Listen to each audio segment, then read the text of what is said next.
Hey, how's it going, everyone? It is Jazzy Video Store Sasquatch here, and we are doing our horror movie night in the cave. I went back to like old video store, searching the shelves here in this program I have, and I found these three movies from 1990s. So we're definitely going back to the video store times here.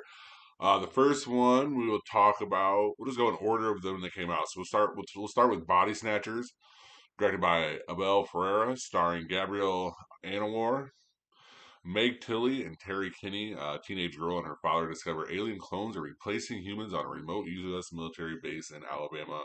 Of course, this is a remake of the classic Body Snatcher movies. This is like really the third iteration of this.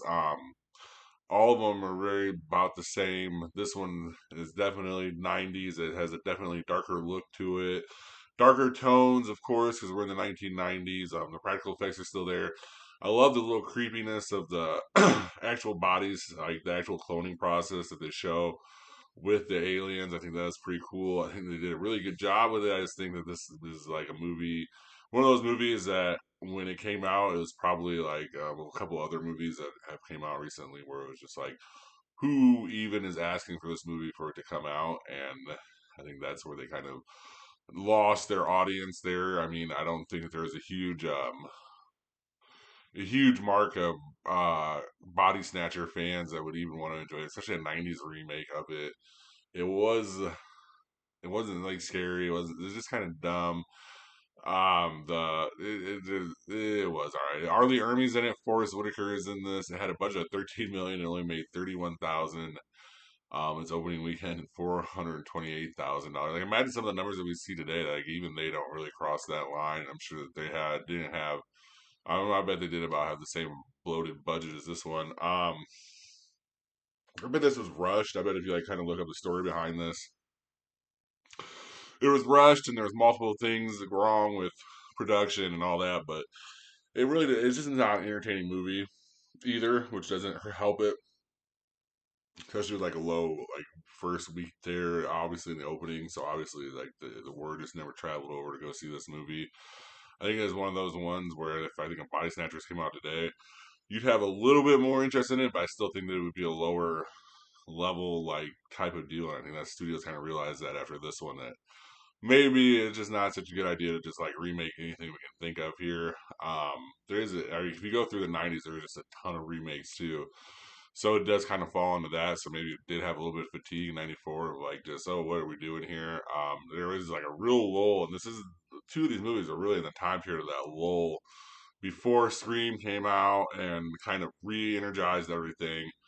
Um, of horror movies that kind of hit from 1989 to about 1994, 95, even into 96. So it is one of those kind of casualties of that. We kind of get those like with it, like you know what I mean, like just thinking about golden eras of stuff like with comedies and stuff like this recently. So it just kind of happens. I think right now we're in a golden era of horror. Then we were just struggling to figure out what to do and what is exactly horror, and I think that is part of the problem here with this one as well. And that was Body Snatchers, directed by Abel Ferreira. The second one we're going to talk about here is actually in the news now because Eli Roth is either doing an adaptation of it or something of it. It is Ice Cream Man, directed by Norman Epstein, starring Clint Howard, Justin Isfield, and Andy McAfee. Poor Gregory, after being released from the Wishing Well Sanatorium, all he wants to do is make the children happy. So Gregory reopens the old ice cream factory, and all the unappreciative brats are reprocessed in the flavor of the day. This came out on May 9th of 1995. There's no numbers on it. It would be interesting to see if we even had a theatrical run, because it probably went straight to VHS with this, but it is crazy. Clint Howard is creepy in this. The sequence with the detectives running through the insane asylum and kind of realizing that the insane asylum is kind of running itself at this point in time. There's one of the better scenes too. Like there's a lot of like really cool things that I kind of want to see what Eli Roth is if they're just kind of remaking this or his own adaptation of this of what Eli Roth is going to do with it because it's going to be nasty. I mean, think about like Hostel and stuff like this, and just the like principle of this is he would serve like the bodies into the cooler and then like serve the ice cream from like the bodies off the cooler and stuff like that. So like it will be interesting to see Eli Roth does it. I think that's more what I'm interested in than actually this movie. It wasn't bad. It's definitely a cult classic. People know about this movie. I think I told my buddy I was watching this, and he's like, "Yep, that was one." And then he'd rent Jack Frost to that, and I was like, I almost did Jack Frost too this week. So just thinking about like kind of like the heritage of the cult classics and the straight to DVD releases of the '90s, especially the especially '95, starting the late '90s here. Is interesting, and there are a lot of interesting movies in that time period, including this one. Definitely artistically done. No one you're really gonna know is in this movie. It is centered around a group of kids. And Ice Cream Man is killing them, or not really killing the kids themselves, but like the people around the kids, like the mom and the dad. I think he does kill one kid, though. I'm not really positive, but he does keep one kid hostage. Yeah, this is one of those ones if you've never seen, I would suggest finding out. I think it's on Screenbox on Amazon, so it is definitely worth a watch if you're just kind of like a horror genre fan and you're like, well, I just have not seen anything. I don't think I had ever seen this movie before. Going to this, that was the same with Body Snatchers as well. So it was kind of an eye opening movie. I had heard of this movie before this week even through like the grapevine. Like if you were looking for a weird horror movie, this is the one to watch. So I finally got to watch it, which kind of excited me. And then to like find out that I kind of watched it at the same time as like I found out the social media and stuff like this that Eli Roth is redoing or redid Ice Cream Man set later on to later. So it definitely like, oh, I gotta watch this. So I'm glad I did before that one came out, so I kind of judge them together like we like to do. But you know me, I'm pretty good at like kind of separating it, and I kind of like new more than old too. So I'm sure you'll have to kill it. This one is Ice Cream Man, directed by Norman Epstein. Um, this last one we're going to talk about is like the funniest one, not the funniest one, like for the movie, but it's just this is the one that I probably know the best because like I remember my not knowing exactly what Captain Howdy was. Like when AIM days, my fucking screen name was Captain Howdy. But Strangeland, directed by John Pipelo, starring Kevin Gage, Dee Snider, and Linda Carolini.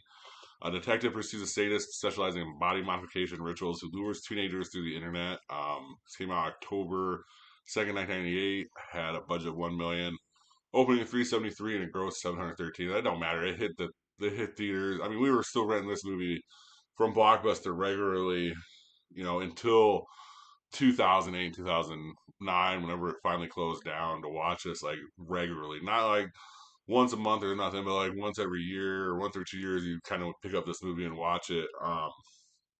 Honestly, the song behind it, I think, did really well. I think it even won an award, or one was like, or even the soundtrack behind it itself was like a number one rated soundtrack at the time. So Dee Snider does a song for this too that's really good. That if you are interested, you should check it out. I forget the name of it, but it plays right in the beginning of it's definitely all '90s like metal, tech, metal, grunge kind of Rob Zombie stuff that's going on there.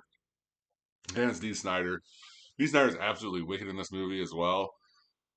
This is one of the early movies too that dealt with like child predators and dealing with the internet and like how they would lure the internet and stuff, how they would lure the children through the internet, especially teenagers at this time. Even the beginning scene with Linda Caravini, who ended up being Daphne, is in DTF now. If you guys, so like just think about how long her career has been going on.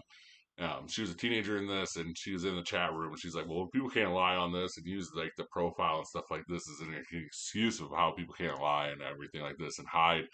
And that is just so far from the truth that it's kind of funny. It definitely is funnier today. I remember being in the chat room. They was talking about AIM and my name being Captain Howdy after watching this movie. Not like kind of not connecting it, but also I was a child, so it's not like it was like a serious like thing there. I think it was more to be like funny or scary, but I know that for a fact that one of my original um, screen name was Captain Howdy from this movie, which is funny now that it's it's kind of funny that I think about it, but that just kind of shows you also like where this movie was and like in the place. And I remember finding this movie on at Blockbuster, and then also kind of finding metal music at the same time too as well. So kind of led in kind of like perfect to like I said, like the Dee Snider sound, like Rob Zombie and stuff like this. Like you should end up finding out later on, and like it kind of made this movie even like kind of like cooler or like a little bit more metal than it should have been. So I think that also kind of came into it why this is like such a favorite. There's nothing real special about it going back in it. I remember, but Robert England does pop up in it. I think that's hilarious because of Freddy Krueger being kind of the same deal as Captain Howdy. Amy Smart is in this randomly, and I remember just having the biggest crush on her too when we were younger, and I'd watch everything she was in. So this might even been a reason why I even checked this out because I was probably looking at her filmography and found out that she was in this, or I saw that her name was involved in this somehow. And I watched. I mean, I've watched everything Amy Smart has ever been in, just because Amy Smart is in it. And then Elizabeth Gonzalez is another name for the or Elizabeth Pena is another name for the '90s that you will maybe not name you'll notice, but the face you'll see and then realize who it is and be like, oh yeah, I know her from a lot of stuff. So it is. It has like a really good cast, and even the detective in it is really good. Kevin Gage, not really good, but he's really good as a detective in this. So he's a really good detective. I'm surprised. I wouldn't be surprised if you like looked at '90s movies and he's in like a '90s detective show or something like this. I really don't know his filmography too well, but yeah, that was Strangeland, directed by John Pipelo. I think we're into our live Saturday, so I'm announcing now. Try to do it around 8.